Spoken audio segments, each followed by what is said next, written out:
जय श्री राम दोस्तों, स्वागत है आपका आज की वॉक पे चर्चा में। यूजीसी का जो अभी प्रॉब्लम हुआ जिसमें सुप्रीम कोर्ट ने स्टे किया, जब ये सारा घटनाक्रम चल रहा था तो मन में एक विचार ये आया कि क्या ये छात्र जो कुछ लोगों के अनुसार भेदभाव करते हैं, जाति सूचक शब्दों का प्रयोग करते हैं, ये 12वीं तक ऐसा कुछ नहीं करते? इनके स्कूलों में ऐसी कोई शिकायत नहीं होती, कहीं स्कूल में नहीं होता, सीधा कॉलेज में एंटर करते हैं तो ये सब जाति सूचक शब्द शुरू हो जाते हैं, राजनीति शुरू हो जाती है, भेदभाव शुरू हो जाता है।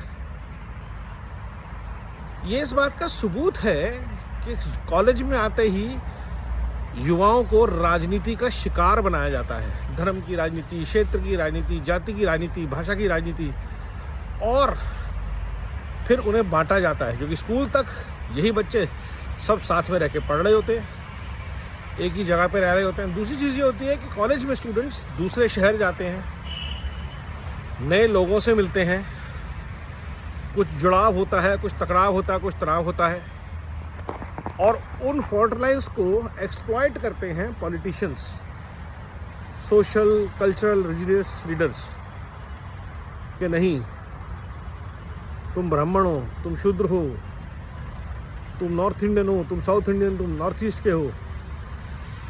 क्योंकि कॉलेज से पहले ऐसा कुछ नहीं हो रहा होता कहीं भी। और ये बहुत स्ट्रेंज है कि 18 साल तक का एक बच्चा अपने जीवन में बिल्कुल सॉलिड है, सॉर्टेड है, कोई उसके मन में भेदभाव का भाव नहीं है, वो पढ़ाई के लिए डेडिकेटेड है, लेकिन कॉलेज में आते ही ये राजनीति शुरू हो जाती है। तो कौन करता है ये राजनीति? क्या कॉलेज के एडमिनिस्ट्रेशन को, कॉलेज के इकोसिस्टम को ध्यान देना पड़ेगा, या नई एजुकेशन पॉलिसी या सिस्टम जो आ रहा है हायर एजुकेशन के लिए, उसमें लोकल लेवल के जो एजुकेशन है उसको बेटर करना पड़ेगा कि जब आप दूसरे शहरों में जाते हैं कुछ अच्छा सीखने के लिए तो बुरा भी सीखते हैं और बुरा ज़्यादा ना हो। स्कूल तक के बच्चे ठीक है, कॉलेज में ड्रग्स करना शुरू कर देते हैं, और गंदी आदतें शुरू हो जाती हैं। क्यों? क्योंकि दोस्त सिखाते हैं। तो ये सारे दोस्त कहाँ से आते हैं? देश, प्रांत, अलग अलग हिस्सों से आते हैं। तो ये जो सामाजिक परिवर्तन होता है उसको धर्म जाति के नाम पे, भाषा के नाम पे जहर में ना कन्वर्ट कर पाएँ कुछ लोग, चाहे वो स्कूल के हों, चाहे वो कॉलेज के हों, चाहे वो कॉलेज के इकोसिस्टम के हों, छात्र राजनीति के नेता हों, लोकल लेवल के नेता हों, भाई हों।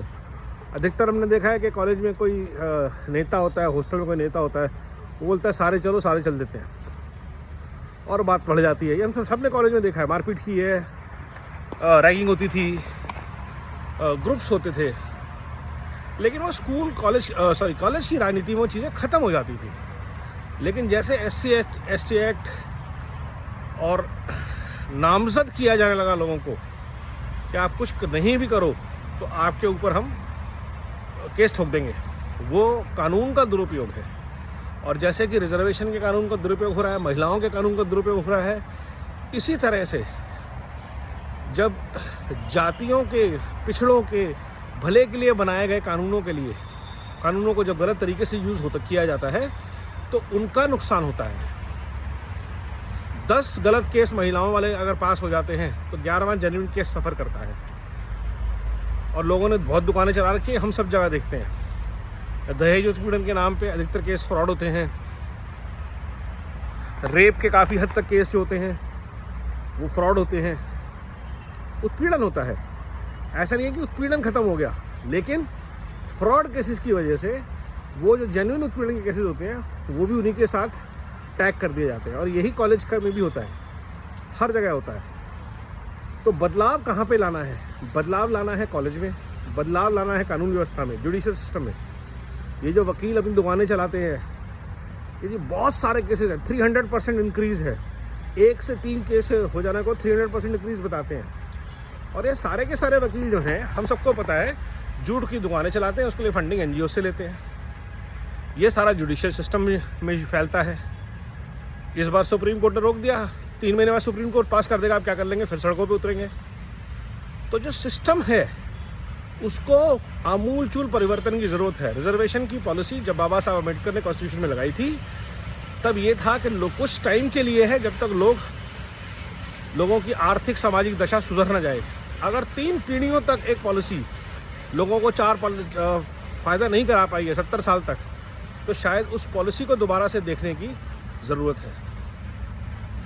रिजर्वेशन को, कॉलेज के रेगुलेशंस को, जुडिशल सिस्टम को, ये तीनों सिस्टम्स को एक नए सिरे से देखने की, समझने की और खुल के डिबेट करने की ज़रूरत है कि क्या भारत की आज की ज़रूरत है और उन ज़रूरतों पे क्या ये तीनों सिस्टम्स खरे उतर रहे हैं।